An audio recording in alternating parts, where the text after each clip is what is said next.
नमस्कार दोस्तों, स्वागत है आपका हमारे इस यूट्यूब चैनल पे। दोस्तों आज हम बात करने वाले हैं कि आखिर तुम एक्स बैक क्यों नहीं कर पाते हो। आखिर वो कौन सी गलतियां हैं जिनके चलते तुम्हारा एक्स बैक नहीं हो पा रहा है। आखिर वो कौन सी गलतियां तुम लगातार कर रहे हो जिससे तुम्हारा एक्स बैक नहीं हो पा रहा है। तो इन सब से रिलेटेड टॉपिक के बारे में इस वीडियो में हम बात करने वाले हैं। सबसे पहले तो मेरे दोस्त ये चीज़ इंश्योर करो कि तुम अपने एक्स बैक के लिए सही तरीके से वर्क कर रहे हो कि नहीं कर रहे हो। अपने प्रॉब्लम को समझो। तुम सबसे पहले ये चीज़ समझो कि तुम्हें करना क्या है। एक्स बैक के लिए अगर तुम नो कॉन्टैक्ट रूल फॉलो कर रहे हो तो नो कॉन्टैक्ट रूल में तुम गलतियां तो नहीं कर रहे हो। तुम सबसे बड़ी गलती नो कॉन्टैक्ट रूल में लोग ये करते हैं कि लोग स्टॉक करते हैं, लोग एक्स पे नज़र रखते हैं। तो ये नज़र रखना, स्टॉक करना, ये सारी चीज़ें छोड़ दो और हमेशा हिसाब लगाना छोड़ दो कि हमारा एक्स बैक आएगा कि नहीं आएगा। हमने इतना काम किया, हम 50 दिन से नो कॉन्टैक्ट में है, एक्स का कॉल नहीं आएगा। मेरे दोस्त क्यों आएगा तुम्हारा, ठीक है। और तुम्हारे पास अभी कॉल आ जाए तो भी कोई अच्छी बात नहीं है, कोई अच्छी न्यूज़ नहीं, क्योंकि तुम कम्युनिकेट नहीं कर पाओगे, तुम बात नहीं कर पाओगे, तुम्हारी आवाज़ में भारीपन रहेगा, तुम उससे झुक के बात करोगे। कहीं ना कहीं या तो तुम उससे बहस कर लोगे या तो कहीं ना कहीं तुम उसे अपना प्यार दिखाने लग जाओगे। और ये सब से भी अगर बच गए तो उसने कुछ उल्टी सीधी बात बोल दी, जैसे उसने बोल दिया कि भैया हमने तुम्हें तुमसे कभी प्यार ही नहीं किया है, तो तुम्हारा दिल टूट जाएगा। तो ये सारी चीज़ें नहीं होनी है, ठीक है। तो ये सारी चीज़ें नहीं करनी है। और सबसे पहले एक चीज़ समझो, सबसे बड़ी गलती ये है कि तुम्हें लगता है कि तुम्हें नो कॉन्टैक्ट में रह के या फिर तुम्हें कुछ भी करके अपने एक्स पार्टनर को प्यार दिखाना है। तो प्यार नहीं दिखाना है मेरे दोस्त, ठीक है। एक चीज़ समझ लो कि अगर तुम प्यार दिखाने के चक्कर में पड़ोगे ना तो तुम उसकी ज़िंदगी से बाहर तो वैसे भी हो, तुम और बाहर हो जाओगे, तुम और ज़्यादा बाहर हो जाओगे। तो प्यार मत दिखाओ, उस प्यार से उसे इरिटेशन है, ठीक है। तो सबसे पहले ये चीज़ क्लैरिफाई करो कि तुम्हें भैया करना क्या है। अपनी स्ट्रैटेजी आप क्लैरिफाई कीजिए। सबसे पहले ये समझो कि तुम्हें एक्स को प्यार कभी नहीं दिखाना है। जब तक तुम भैया मिशन पे हो, जब तक तुम एक्स बैक के लिए वर्क कर रहे हो, तब तक तुम्हें भाई प्यार नहीं दिखाना है। और सेल्फ रिस्पेक्ट मेंटेन करके बात करनी है, इमोशनल होकर बातें नहीं करनी। तुम्हें क्या लगता है इमोशनल होकर बातें करोगे तो वो इंसान बोलेगा वो तुम कितना प्यार करते हो मुझसे, वापस आ जाता हूँ या वापस आ जाती हूँ। नहीं मेरे दोस्त, वो इंसान नाराज़ होकर नहीं गया है।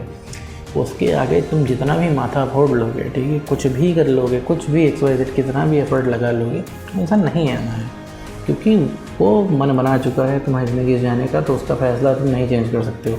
फ़ैसला रात का होता, एक रात पहले का लिया होता तो उसको तुम पलट सकते थे, लेकिन ये फ़ैसला 2, ढाई, 3, 4 महीने पहले का लिया हुआ है। अब वापस आते हैं कि भैया उस इंसान को वापस कैसे हम करेंगे।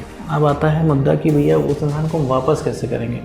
तो वापस करने के लिए अपने ऊपर वर्क करना पड़ेगा। तो इंसान रीअट्रैक्ट होकर आएगा, ठीक है। तुम्हारी बातें सुन के नहीं आएगा, बातें सुन के वो नहीं आने वाला है, वो रीअट्रैक्शन से आने वाला है, ठीक है। वो अपने आप आने वाला है। तुम गलत जगह मेरे दोस्त काम कर रहे हो। तुम सर दर्द का इलाज पेट दर्द की दवाई से कर रहे हो, ठीक है। तो बहुत सारे लोग ये गलती करते हैं। बहुत सारे लोग ये समझ नहीं पाते कि वो कर क्या रहे हैं।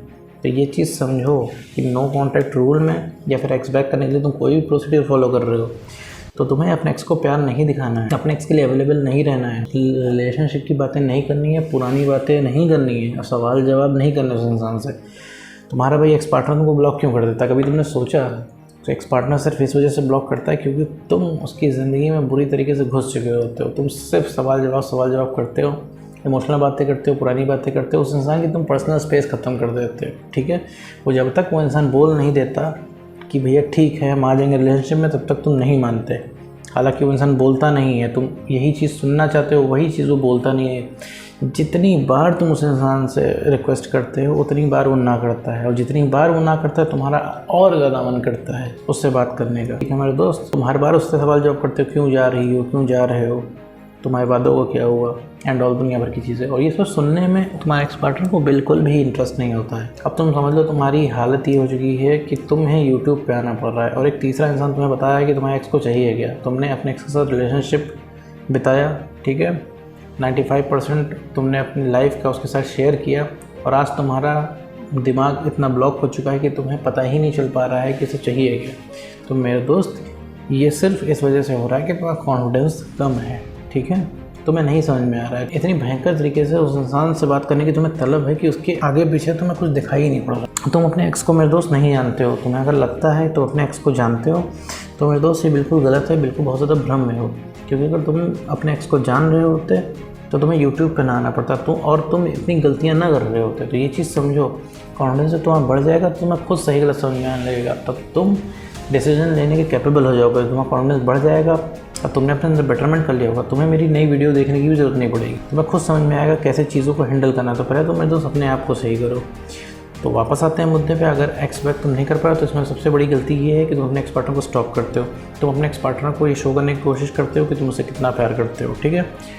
गलती नंबर 3 कि तुम उसे पहले से ही शो ऑफ करते हो, ठीक है। बेटरमेंट तुम्हारा हुआ नहीं और तुमने शो ऑफ शुरू कर दिया। शो ऑफ तब किया जाता है जब आप इमोशनली स्टेबल हो जाए, जब उधर से नेगेटिव रिस्पॉन्स आए तो आप परेशान ना हो, आपको दिल ना टूटे। अभी क्या है, इमोशनली स्टेबल नहीं है, आप शो ऑफ कर रहे हैं। मान लीजिए उसने अटेंशन दे दिया तो आप खुश हो जाएंगे, और नहीं अटेंशन दिया तो आप दुखी हो जाएंगे, कहेंगे हो एक्स बैक हो ही नहीं सकता। आपका कॉन्फिडेंस फर्दर डाउन हो जाएगा, डाउन तो पहले से था और डाउन हो जाएगा। तो ये सारी चीज़ें नहीं करनी है, ऐसा कोई भी काम नहीं करना है जिससे आपका कॉन्फिडेंस कम हो, क्योंकि कॉन्फिडेंस के ही दम पे हम कोई चीज़ अचीव करने का सपना देखते हैं, ठीक है मेरे दोस्तों। को कॉन्फिडेंस आपको बचा के रखना पड़ेगा। आपके दिमाग में ये बातें दिन भर घुमा करती हैं कि एक्स क्यों गया, उसने आपके साथ कितना बुरा किया, इसी वजह से आपको बुरा लगता है, ठीक है। वो इंसान सोचता नहीं, इसीलिए उसको बुरा नहीं लगता है। वो इंसान जिस दिन से सोचना शुरू कर देगा उसकी भी हालत आपकी जैसी ही हो जाएगी। वो सोचना तब शुरू करेगा जब उसे पता चलेगा उसने खोया क्या है, ठीक है। जब आप बेटर बन जाओगे तब उसे पता चलेगा उसने खोया क्या है। तो तुम इस चीज़ पे बिल्कुल भी ध्यान मत दो कि तुम्हारा एक्स पार्टनर क्या कर रहा है। एक्स बैक में एक्स का कोई रोल नहीं होता है। जी हाँ, एक्स बैक में एक्स का कोई रोल ही नहीं होता है। उसे वो इंसान जो कर रहा है उसे करने दो। जितनी मेमोरीज़ तुम्हारे पास है उतनी मेमोरीज़ उसके पास है। बस यही है कि उसकी मेमोरीज़ थोड़ी सी नीचे दबी हुई है, उसे तुम्हें सरफेस तक लाना पड़ेगा। सरफेस तक तभी आएंगी जब तुम अपने अंदर बेटरमेंट करोगे। घूम फिरा के यार बेटरमेंट पे ही बात आके टिकती है। कॉन्फिडेंस बढ़ा लोगे मेरे दोस्त, इमोशनली स्टेबल हो जाओगे, सेल्फ रिस्पेक्ट मेंटेन कर लोगे, तो मेरे दोस्त सबसे पहले जो कोई इंसान रीअट्रैक्ट होगा वो होगा तुम्हारा एक्स, ठीक है। और ये इसमें चारों तरफ से तुम्हारा ही फ़ायदा है। लोग तुम्हें पसंद करने लगेंगे, तुम लाइफ को एक अलग नज़रिए से देखोगे, तुम्हें लाइफ कलरफुल लगने लगेगी और लोग तुमसे कनेक्ट होना चाहेंगे। और सबसे पहले तुम्हारा एक्स रीअट्रैक्ट होगा। तो उम्मीद करता हूँ दोस्तों आपको ये वीडियो समझ में आएगा। तो आज की वीडियो में बस इतना ही।